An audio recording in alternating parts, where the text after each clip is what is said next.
नमस्कार, आप देख रहे हैं डीडी हिमाचल। कृषि, बागवानी एवं पशुपालन जानकारी लिए कार्यक्रम कृषि दर्शन में आप सभी का स्वागत है। भारत एक गांव में बसा देश है जहां कृषि सभी का मुख्य व्यवसाय है। बात की जाए मिश्रित खेती की तो प्राचीन काल से ही भारत में मिश्रित खेती की परंपरा रही है। मिश्रित खेती यानी कृषि के साथ साथ पशुपालन, मधुमक्खी पालन, मछली पालन जैसे कार्य करना, जिससे कृषकों को अतिरिक्त आय प्राप्त हो सके। ये कार्य आज के समय में भी बखूबी किया जा रहा है और जिससे किसान जो है वो प्रगति की राह पर अग्रसर हो रहे हैं।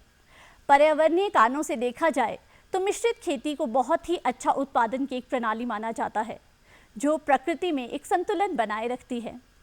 आज किसान इस क्षेत्र में आगे बढ़ रहे हैं और अपनी एक अलग पहचान बना रहे हैं। कार्यक्रम में आज हम आपकी मुलाकात एक ऐसे ही प्रगतिशील किसान से कराएंगे जिनसे हम जानेंगे उनके जीवन के अनुभव मिश्रित खेती को लेकर, किस तरह से कठिनाइयों को पार कर आज वो एक प्रगतिशील किसान बन चुकी हैं।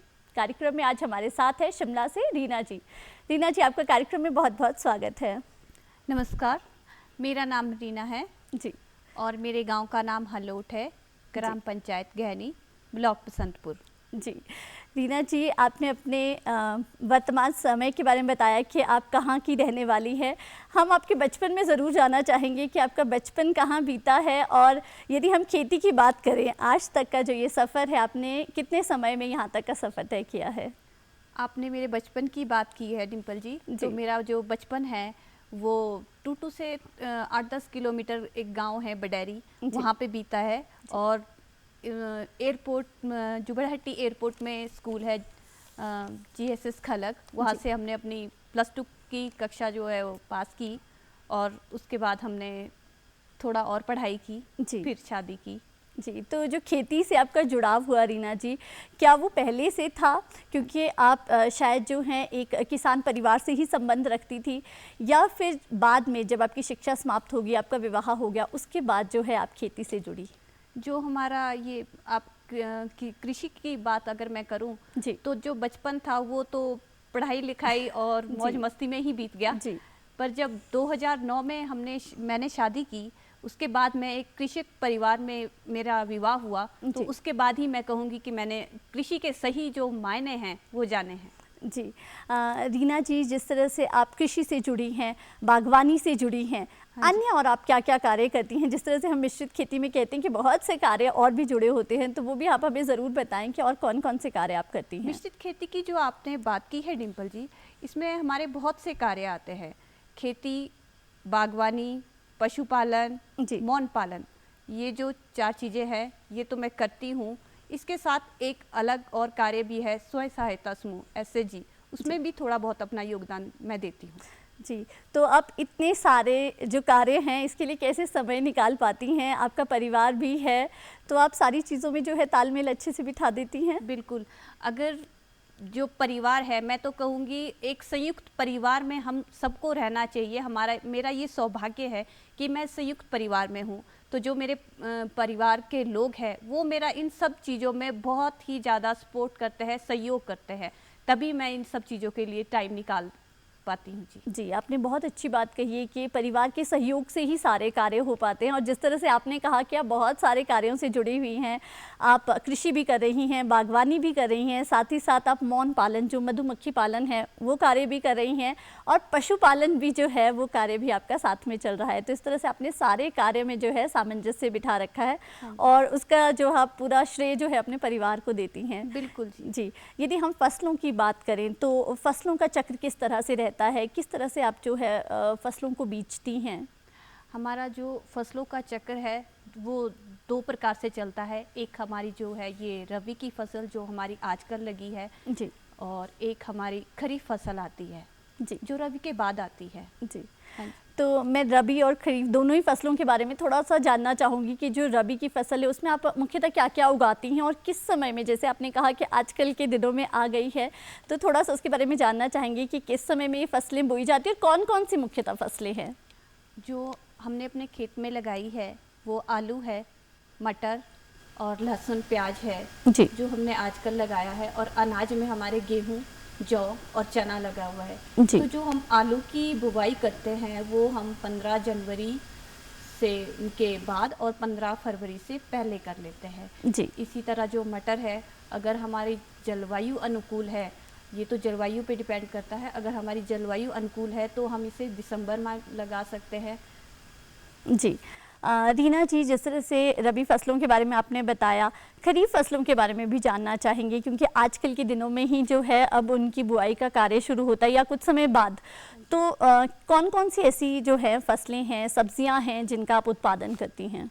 खरीफ की फसल में जो अभी आने वाला टाइम है, हम उसमें लगाएंगे, मक्की लगाएंगे अनाज में, तो हम अपनी, और अगर सब्जियों की बात करें तो बेल वाली सारी ही सब्जियां आ जाती है, अदरक, अरबी, ये सब कुछ हमारी जो खरीफ की फसल है। और आजकल जो हमारा एक मोटे अनाज पे विशेष हमारा जो ये है कि हम उस पर भी काम करें, तो जो हमारा समाज भूल चुका है, हम किसान भी भूल चुके हैं कि मोटा अनाज भी कुछ चीज़ है, मतलब जो जैसे इसमें आता है हमारा कोदा है, कौड़ी है, और जो ये हमारा बथुआ, तो इस पे भी हम थोड़ा थोड़ा काम अब खरीफ की फसल में करेंगे आगे। जी।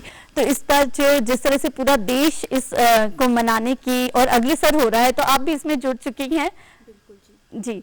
तो आपने क्या आपका प्लान है, कौन कौन सी जो फसल है, जिस तरह से आपने कहा कि आप तीनों ही फसलों का उत्पादन करने वाली हैं, या फिर कुछ और भी आपके मन में प्लान है कि कुछ और भी उगाया जा सकता है? तो हमारा जो जलवायु पे ज़्यादा हम ये करेंगे कि जलवायु जिस जगह की जैसी होगी हम वही चीज़ वहाँ पे लगा सकते हैं।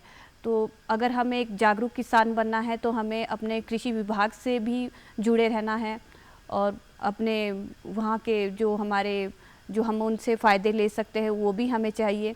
तो हमारा तो ये है कि हम कोदा और बथुआ, चुलाई, ये सब मतलब थोड़ा थोड़ा लगाए, कि ताकि आगे जो हमारा आने वाली पीढ़ी है वो भी जान सके कि ये मतलब ये भी अनाज है।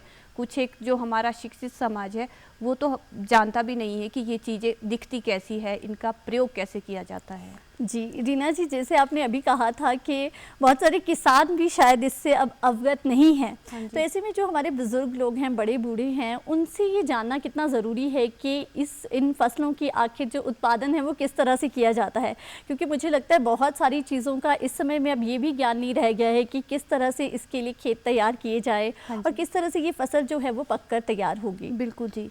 तो अब जो हमारे गांव के बुजुर्ग लोग हैं, मैं तो यही कहूँगी कि हमारे गांव में सबके ही होते हैं, तो ये शिक्षा तो हमें उन्हीं से लेनी पड़ेगी कि हम ये मतलब कोदा किस तरह से लगाए, या फिर ये चुलाई कैसे लगाए, बथुआ कैसे लगाए, क्योंकि वही हमें ये बता सकते हैं। या फिर कोई विशेष जो कृषि विभाग में हमारे कार्य कर रहे हैं वैज्ञानिक, उन लोगों से भी हम ये सलाह ले सकते हैं। जी जी। रीना जी, आप जो हैं पशुपालन का कार्य भी करती हैं, पशुपालन से आप जुड़ी हुई हैं, तो आपसे जानना चाहेंगे कि आपने कितने पशुओं को जो घर पे है वो रखा हुआ है और आप किस तरह से उनकी देखरेख करती हैं? बिल्कुल डिम्पल जी, जो हमारी खेती है बिना पशु के तो संभव ही नहीं है। तो अगर हमें खेती करनी है तो पशु तो चाहिए। जी। हम रसायन मुक्त खेती करनी है। अगर हम रासायनिक खेती करते हैं तो अपना तो हमें हानि होती ही है, अपने खेत की हानि, अपने समाज की हानि, अपने देश की हानि कर रहे हैं। तो इसीलिए हमने तो अपने पशु 2 जर्सी गाय पाली है, और जो हमारे पास 4 पहाड़ी गाय भी हमने रखी है। जी। तो यदि हम पशुपालन की देखरेख की बात करें तो वो आप किस तरह से करती हैं, क्योंकि आपने कहा कि परिवार का सहयोग मिलता है परंतु ज़्यादातर कार्य से आप खुद जुड़ी हुई हैं, तो यदि उनकी चारे की व्यवस्था की बात की जाए, हम गर्मी के दिनों में देखते हैं कि चारे की बहुत ज़्यादा समस्या रहती है, तो ऐसे में आप किस तरह से सामंजस्य बिठाती हैं, किस तरह से चारे का जो है प्रबंधन करती हैं? डिम्पल जी, जो हमारा ये गर्मी का टाइम होता है उसमें हमें हरे चारे की बहुत दिक्कत आती है जी। तो इसके लिए हमें, अगर हमारा पशु दूध देने वाला है तो हमें उसकी फीडिंग बिल्कुल सही तरीके से करनी पड़ती है। उसके स्वास्थ्य का, उसके खाने पीने का, उसका हमें पूरी तरह से रख रखाव करना पड़ता है ताकि वो हमें अच्छी तरह से दूध दे सके। जी। तो इसके लिए हम सूखा चारा तो हमारे पास है। जी। हरे चारे के लिए हम अपने खेत में जई और बरसीम वो हम बुआई करते हैं, और फिर जब गर्मी के टाइम में हमारे पास हरा चारा ना हो तो हम खेत से काट के उसको पशु को मिक्स करके देते हैं। तो इस तरह से जो है कार्य पूरा हो जाता है, जो चारे की व्यवस्था है वो आसानी से हो जाती है। हाँ जी। जी, रीना जी, यदि हम बात करें कि इससे पशुपालन से मिलने वाले लाभों की, वैसे तो बहुत ज़्यादा लाभ है, जिस तरह से आपने कहा कि खेती तो संभव ही नहीं है बिल्कुल बिना जी। पशुओं के। हाँ जी। तो और अन्य क्या-क्या लाभ हैं जो हम गिन सकते हैं कि आपको पशुओं से क्या-क्या फ़ायदे हो रहे हैं? पशु से हमें बहुत फ़ायदे हैं। अगर हम सबसे पहले बात करें गौमूत्र की, तो हमारे जो वेदों में भी कहा गया है कि गौमूत्र घर में होना बहुत ही ज़रूरी है। जी। फिर आता है गोबर। फिर गोबर से हमें, अगर हमें खेती करनी है, खेत में हमें रासायनिक खाद डालनी है, गोबर डालनी है, तो हमें वो भी चाहिए। फिर आता है, अगर हम पशु पाल रहे हैं तो हमें अपने स्वास्थ्य के लिए दूध, दही, मक्खन, घी, ये सब चीज़ें अगर अपने घर में हम गाय पालेंगे तो स्वस्थ चीज़ ही हम प्राप्त कर सकते हैं। जी। तो ये हमें बहुत फ़ायदा है हमारे परिवार के लिए। जी, पशुपालन जब किया जाता है तो ये हम कह सकते हैं कि बहुत ही आसान काम नहीं है, हाँ क्योंकि जी। उनकी देख-रेख करना, जिस तरह से आपने कहा चारे का प्रबंधन, चाहे वो गर्मी के दिन है चाहे सर्दियों के दिन है, साथ ही साथ उनकी साफ़-सफाई का ध्यान रखना और साथ ही उनके जो स्वास्थ्य का ध्यान रखना वो भी बहुत ज़्यादा ज़रूरी है। समय-समय पर उनका टीकाकरण हो सके, क्योंकि आजकल हम जिस तरह से देखते हैं बहुत सी बीमारियाँ जो है वो जानवरों में भी देखने को मिलती है, बिल्कुल जी। फैलने वाली बीमारियाँ जिस तरह से हम देखते हैं। तो ऐसे में ये प्रबंधन आप कैसे करती हैं? किसका सहयोग आपके पास रहता है इस कार्य के लिए? जो हमारा पशुओं में, अगर हम रख-रखाव की बात करें, तो हमें अगर स्वस्थ पशु अगर हमारा होगा, तभी वो हमें अच्छे तरीके से दूध दे पाएगा। जी। तो उसके लिए तो हमें पहले उसके स्वास्थ्य की, उसके चारे की, उसकी मतलब जो हम, अगर गाय दूध दे रही है तो हमें उसे फीड भी देना है, कैल्शियम भी देना है, तो हरा चारा भी देना है। उसके लिए हम उसका भी प्रबंध अच्छे ढंग से करें।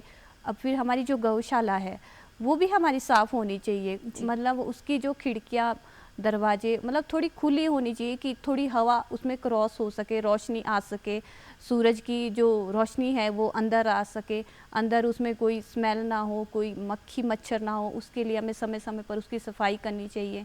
और फिर जब अगर हमारी सर्दी का भी मौसम है तो हमें अच्छी तरह से, मतलब पशु को बाहर धूप में बांधना चाहिए, उसके देख रेख करनी चाहिए। अगर उसमें कुछ समस्या है, जैसे कोई रोग है, तो हमें अपने जो विभाग है, पशुपालन विभाग है, हमारे जो डॉक्टर है, उनसे संपर्क करके, उनसे सलाह लेके, उन्हें घर पे बुला के उनसे टीकाकरण करवाना चाहिए।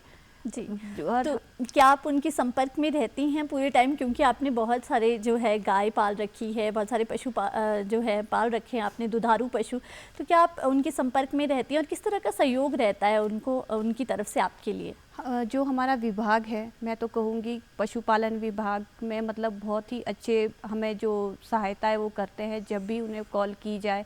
अभी हमारा एक टाइम था जब हमारी गाय में रोग लग गया था, लंपी वायरस, जी। जिससे सभी अवगत है। तो जो हमारी गाय थी उसमें भी मतलब ये रोग के लक्षण हुए, तो समय समय पर डॉक्टर आते थे, उन्होंने उनकी देखभाल की, टीका किया, और आज वो गाय बिल्कुल स्वस्थ है। बहुत से लोग ऐसे भी हैं जिनको मतलब बहुत नुकसान हुआ, अपनी गाय को नहीं भी वो ठीक कर पाए, लेकिन उनकी मतलब जो हमारा उन्होंने साथ दिया, जो उन्होंने दवाइयाँ हमें बताई, जैसे रख रखाव बताया, हमने बिल्कुल वैसे ही किया, और फिर वो हमारी गाय बिल्कुल ठीक है। जी, और उसका लाभ देखिए आपको मिल ही गया कि आपकी गाय जो है वो बिल्कुल ठीक हो गई, समय बिल्कुल। रहते जो है हाँ जी। आपको पता चल गया कि आपको किस तरह का कार्य करना है। हाँ जी। रीना जी, जिस तरह से आप प्राकृतिक खेती से भी जुड़ी हुई हैं, तो उसके बारे में थोड़ा जानना चाहेंगे कि आखिर प्राकृतिक खेती किस प्रकार से की जाती है? प्राकृतिक खेती से भी हम जुड़े हैं। हमने शुरुआत की है प्राकृतिक खेती की। जो रासायनिक खेती है वो बहुत अलग है, और जो प्राकृतिक खेती है वो बहुत अलग है। इन दोनों में बहुत अंतर है। प्राकृतिक खेती के लिए हमें सबसे पहले पशु चाहिए, पहाड़ी पशु, गोबर, गौमूत्र। जी। ये 2 चीज़ें हमें चाहिए प्राकृतिक खेती के लिए, जी। जिसे हम बिल्कुल अच्छे तरीके से अपने खेतों में डालें, तभी हम अपनी फसल को अच्छा प्राप्त कर सकते हैं। जी, जो प्राकृतिक खेती रहती है उसमें जीवामृत नामक एक जो है गौमूत्र से एक हम कह सकते हैं रसायन सा बनाया जाता है। हाँ जी। क्या आप उसके बारे में हमें कुछ बताएंगी? क्या वो आसानी से घर में बनाया जा सकता है या फिर उसमें भी हमें किसी विशेषज्ञ की ज़रूरत रहती है? नहीं, इसके लिए हमें विशेषज्ञ की ज़रूरत नहीं है, पर हाँ, जानकारी सही होनी चाहिए। जी। उसका जो कहते हैं कि एक मतलब जो पैमाना है, जी। वो बिल्कुल सही होना चाहिए। अगर उसमें थोड़ा ऊपर नीचे हो जाता है तो फिर थोड़ा गड़बड़ हो जाता है। जी। तो हमें, अगर हमें 200 लीटर ड्रम के लिए जीवामृत बनाना है, तो हम उसमें 10 लीटर अपना गाय का गौमूत्र डालेंगे और 10 किलो गोबर और 1 किलो गुड़, 1 किलो बेसन और एक मतलब जहाँ एक बड़ा पेड़ जो वो उसके नीचे एक मुट्ठी मिट्टी लेंगे, वो हम उसमें मिश्रण करके उसमें डालेंगे और उसको फिर हम अच्छी तरह से मिला के उसको हम रखेंगे। तो जो ये हमारा आपने जीवामृत की बात कही है,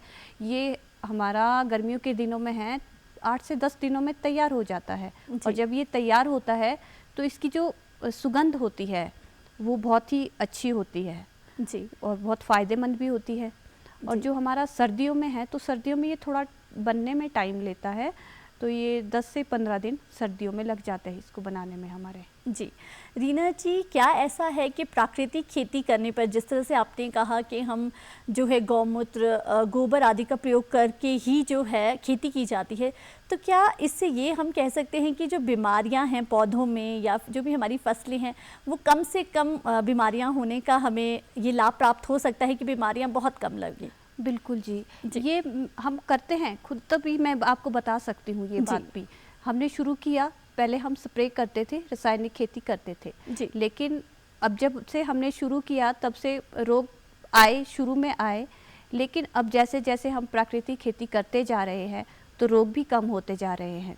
तो हमें नहीं लगता कि हमें इतने रासायनिक दवाइयों की ज़रूरत पड़ती है। अगर हमें रोग लगते भी है तो हम प्राकृतिक विधि से ही उसका निवारण करते हैं। जी। रीना जी, जो हैं आप मौन पालन यानी मधुमक्खी पालन से भी जुड़ी हुई हैं, ये कार्य आप किस प्रकार से कर रही हैं और ये बागवानी में आपको कैसे मदद करता है? मन में विचार आया कि हमें बागवानी भी करनी है, सब्जियों के साथ अपने लिए फ्रूट भी चाहिए, फल भी चाहिए। तो हमने पेड़ लगाए हैं, सेब, पलम, खुरमानी जी। और नींबू भी है, अनार भी है।